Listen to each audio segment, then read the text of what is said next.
Selamat pagi, rekan-rekan aparatur sipil negara yang saya hormati. Hari ini, kita akan membahas topik yang sangat penting dalam proses pengambilan keputusan, yaitu pemilihan solusi. Ini adalah langkah krusial yang akan mempengaruhi hasil dari setiap keputusan yang kita ambil. Mari kita mulai perjalanan ini bersama-sama dengan semangat untuk belajar dan berbagi pengetahuan. Kita akan melihat tujuan pembelajaran kita hari ini. Kita ingin memastikan bahwa setiap peserta dapat memahami kriteria yang diperlukan untuk memilih solusi yang tepat, mengenali teknik-teknik pemilihan solusi, dan berlatih mengambil keputusan secara kelompok. Dengan memahami hal ini, kita akan lebih siap menghadapi tantangan dalam pekerjaan kita sehari-hari. Setelah kita mengidentifikasi dan mengevaluasi berbagai alternatif solusi, langkah selanjutnya adalah memilih solusi yang paling tepat. Pemilihan solusi yang tepat bukan hanya tentang memilih yang paling disukai, tetapi juga yang paling efektif dan efisien. Mari kita bahas lebih dalam tentang kriteria-kriteria yang harus kita pertimbangkan. Ada beberapa kriteria yang harus kita pertimbangkan saat menentukan solusi yang tepat. Efektivitas adalah sejauh mana solusi dapat menyelesaikan masalah. Efisiensi berkaitan dengan penggunaan sumber daya yang minimal. Kelayakan menilai apakah solusi dapat diimplementasikan. Risiko mengacu pada potensi dampak negatif, dan dampak etis mempertimbangkan implikasi moral dari solusi yang diambil. Mari kita eksplorasi setiap kriteria ini lebih dalam. Efektivitas adalah kriteria utama yang harus kita perhatikan. Kita perlu bertanya, apakah solusi yang kita pilih benar-benar menyelesaikan masalah yang ada? Contohnya, jika masalahnya adalah penurunan penjualan, kita harus memilih solusi yang dapat meningkatkan penjualan secara signifikan dan berkelanjutan, bukan hanya memberikan dampak sementara. Selanjutnya, kita memiliki efisiensi. Solusi yang efisien adalah yang dapat menyelesaikan masalah dengan penggunaan sumber daya yang minimal, baik itu waktu, biaya, atau tenaga.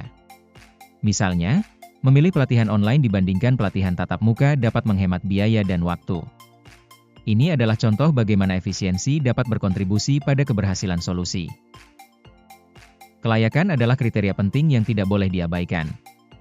Kita perlu memastikan bahwa organisasi kita memiliki sumber daya yang cukup untuk mengimplementasikan solusi yang dipilih.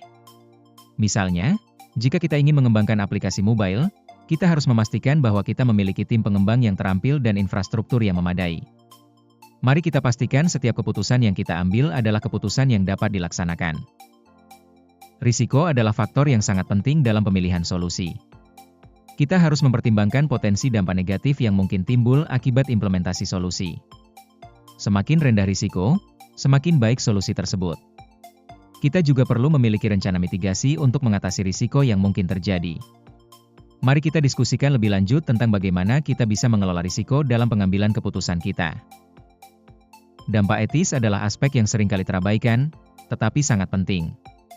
Kita harus memastikan bahwa solusi yang kita pilih tidak hanya efektif dan efisien, tetapi juga memiliki dampak etis yang positif. Kita perlu bertanya apakah solusi ini sesuai dengan nilai-nilai organisasi kita dan tidak melanggar hukum atau regulasi yang berlaku. Selain kriteria utama, ada beberapa kriteria tambahan yang perlu dipertimbangkan. Dampak sosial dan lingkungan adalah faktor yang semakin penting dalam dunia bisnis saat ini. Kita juga perlu mempertimbangkan dukungan dari para pemangku kepentingan dan memastikan bahwa solusi yang kita pilih konsisten dengan strategi organisasi kita. Keberlanjutan harus menjadi fokus utama kita untuk memastikan manfaat jangka panjang dari setiap keputusan yang diambil. Mari kita lihat proses pemilihan solusi secara sistematis. Pertama, kita harus menetapkan kriteria evaluasi yang relevan dengan masalah yang dihadapi. Kemudian, kita memberikan bobot pada setiap kriteria untuk menentukan tingkat kepentingannya.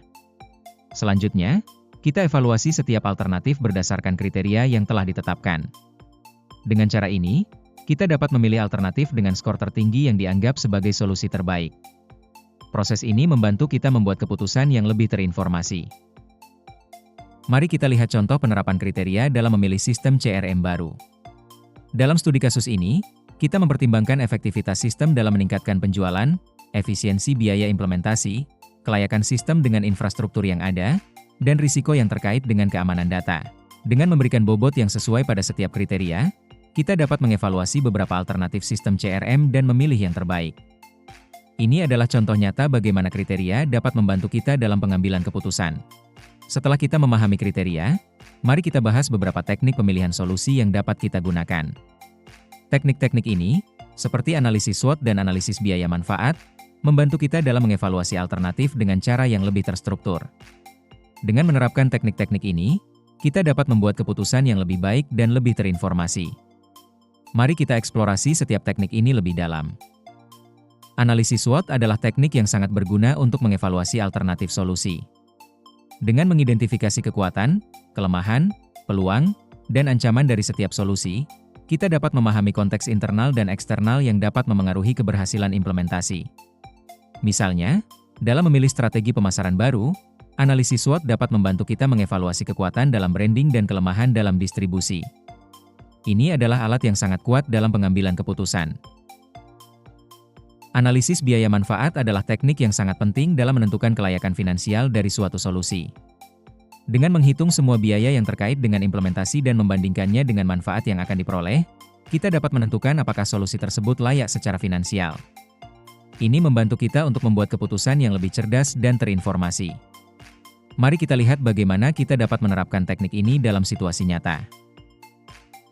Metode DELP adalah teknik yang melibatkan pengumpulan pendapat dari sekelompok ahli secara anonim.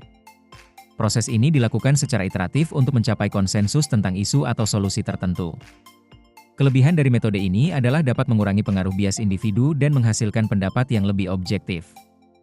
Mari kita eksplorasi lebih lanjut bagaimana metode ini dapat diterapkan dalam pengambilan keputusan kelompok. Pohon keputusan adalah alat visual yang sangat berguna dalam pengambilan keputusan.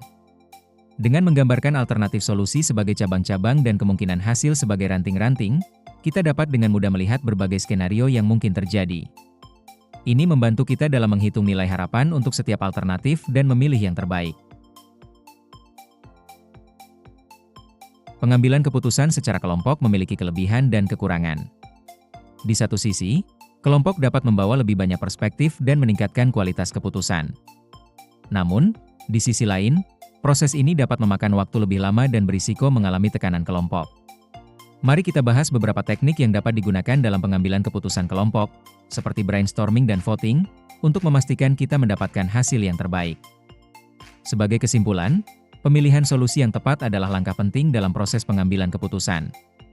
Dengan mempertimbangkan kriteria dan teknik yang telah kita bahas, kita dapat membuat keputusan yang lebih baik dan meminimalkan risiko kegagalan. Mari kita terapkan pengetahuan ini dalam pekerjaan kita sehari-hari dan terus berinovasi untuk mencapai hasil yang lebih baik.